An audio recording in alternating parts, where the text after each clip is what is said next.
Hello and welcome to Taribu Speaks live series podcast. It's a pleasure to have you join us today. We've been having different guests, and today I have a lady who decided to carve a niche for herself in an industry that is predominantly male. I have with me in the studio Comfort Matthew. You're welcome.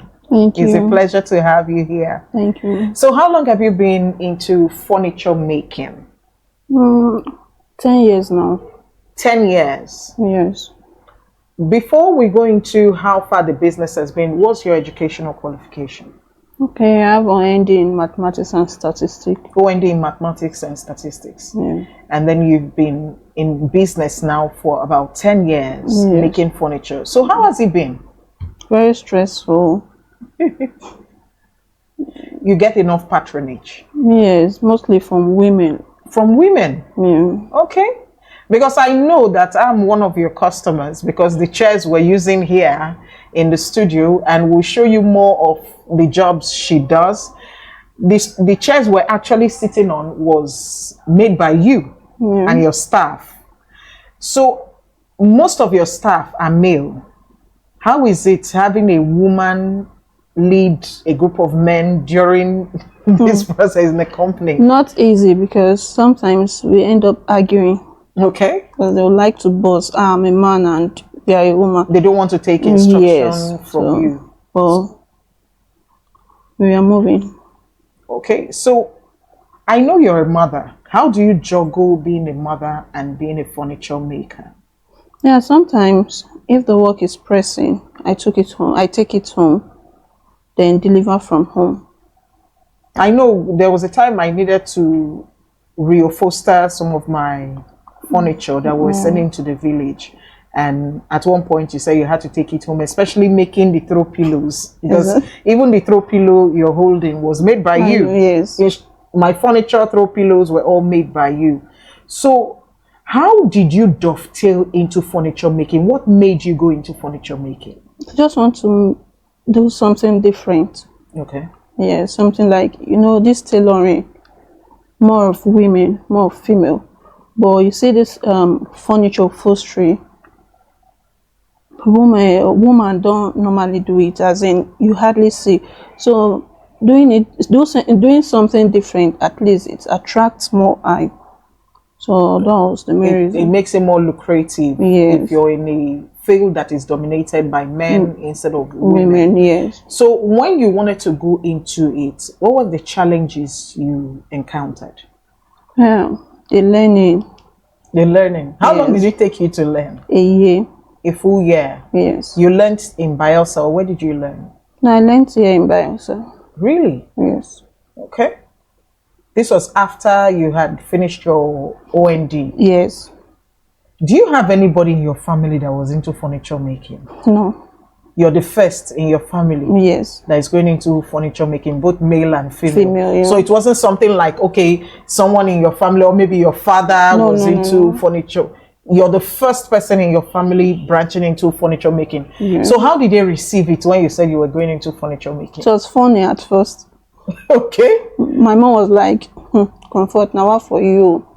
They always they do things we fit you, as in, say, mommy, I beg, it's not, this education stuff is somehow no backup to finish up. So I had to switch into business, at least to help myself out. Okay, it wasn't your choice to stop at OND. No.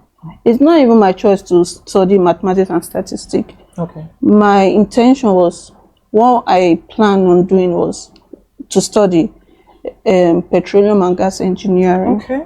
So, but due to some challenges, I had to, Move to. yeah. So, And then by the time you were done with OND, there was no way to. no way. So you had two choices. Either you keep looking for money to go back to school or you go into business. Yes. And when it came to business, you decided it was furniture. Furniture. So were you passionate about it or because you wanted to be different? No, I was passionate about it because I want to really make a difference. So I put all my effort, my time into the into furniture it. making. Yes, And it has paid off. very well. So in, let's say, an average of, if somebody decides they want to go into furniture making, what do they have to look at to start? You have to prepare your mind that it's not going to be a day job. It's not easy at all. The stress, the strength in lifting heavy things. So before you decide such, you have to consider your strength and all. Okay. So looking at some of the products you have, a case in point is the one we're using here. Where do you get your ideas from? When customers come to you, do they ask you to come up with ideas, or you have a catalog already that you show to them? I have a catalog, and I also, customers are also free to make their choices. Okay. They can come with any picture they want. This is what I want, then you send the picture to me. I give you what you want. What are the issues you have encountered with dealing with customers? Wow. Some customers are not friendly. Some customer would like, for example, a chair of 200,000, for example, they will give you 80,000 or 70 and expect you to work the chair out in space of 7 days without topping up till the work is Okay, they give you delivered. like 40% As in, and expect you to finish with a 40%. yes, Have you had cases where you eventually struggle and finish and then you can't get your money? yes. Like, how often does that happen? No, not that often, but presently in my house, my compound, there's a set of chair there. After finishing the work, okay, I need my balance. She was like, for now, no money. I said, but you were giving me pressure, you're pressurizing me that I should hurry up with the delivery. Now, close to 8 months now, the chairs. 8 months. Okay, let's look at percentages. How many percent did she pay upfront? Let's say she paid 45%. So she's holding your capital, let's say your working Yeah. capital, and then your profits, Yes. and you're left with the chairs. Of course, these were chairs that the person picked. So you can't even do away with those chairs or sell them off to someone else. So at the time I sold one of the chairs like this, and after a year, and the owner of the chair came in and my chairs.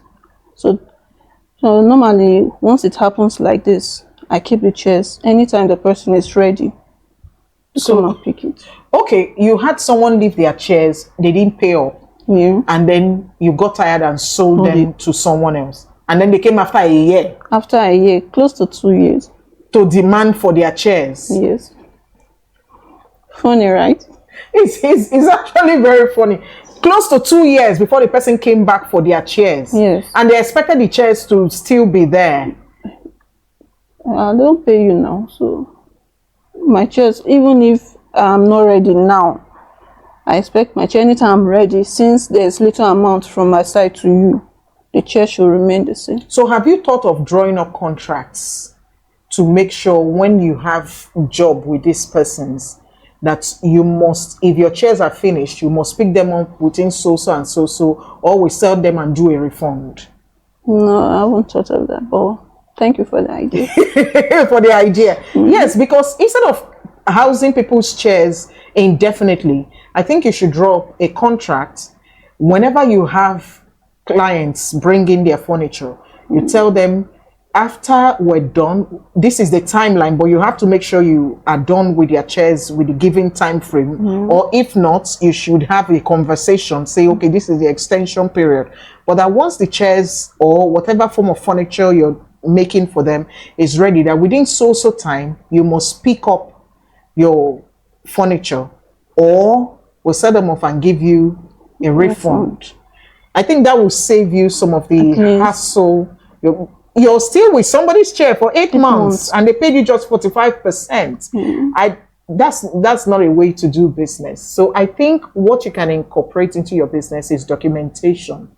When you have binding contracts with these people, it doesn't have to be very extensive. It should be something you draw up or like a receipt that states in the receipt, yes, if you have a receipt that states that, then it will help you to ensure you do not keep harboring people's furniture that they have no plans of picking in 1 or 2 years. Some are settling themselves somewhere else and you are holding on to their furniture for them. It's not a warehouse. As in, it's really, really disturbing. Okay, so going forward, where do you see this your business? Wow. I see my business big in a showroom, as in, not here. Not Here, not here. Okay, where do you intend to build a big showroom? Here in Bayelsa. Here in Bayelsa. Yes, because I'm married to a Bayelsa man. Okay.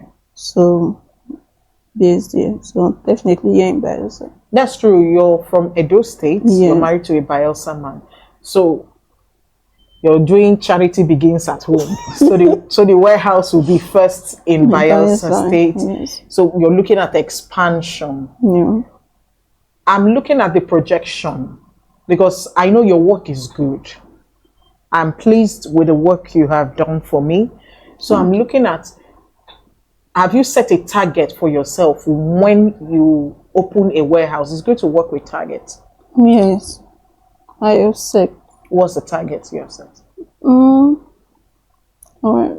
You don't want to say the number of years, years, months that you have set for yourself. Okay, No, by I've this said time. that, I'm still working on it, although I give myself at least 3 to 5 years. Okay.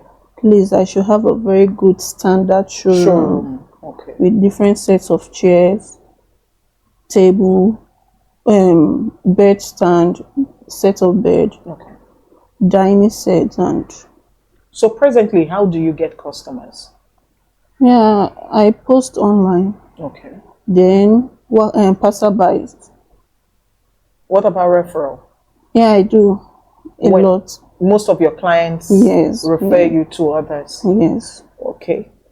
So thank you very much. I'm looking out for you in 2, 3 years or 5 years, as At you said. most. I'll be watching out. God keeping us alive. I'll be watching out to see your showroom because I would like to be there to see how far you have grown in the business. Because I know currently doing business is not very easy, but with commitment, I believe you will get there. Yeah. So thank you very much. Thank you for coming on the Taribio Speaks Live Series podcast. It's people like you we look out for because we want to see the story and how far you are going. Instead of giving up when you couldn't continue with education, you decided to spend 1 whole year to learn furniture making, and you're doing a good job. Thank you so much. Thank you. So, ladies and gentlemen, I've had Comfort Matthew with me here on the Taribio Speaks Live Series podcast, and we've been discussing how she went into furniture making, an industry that is predominantly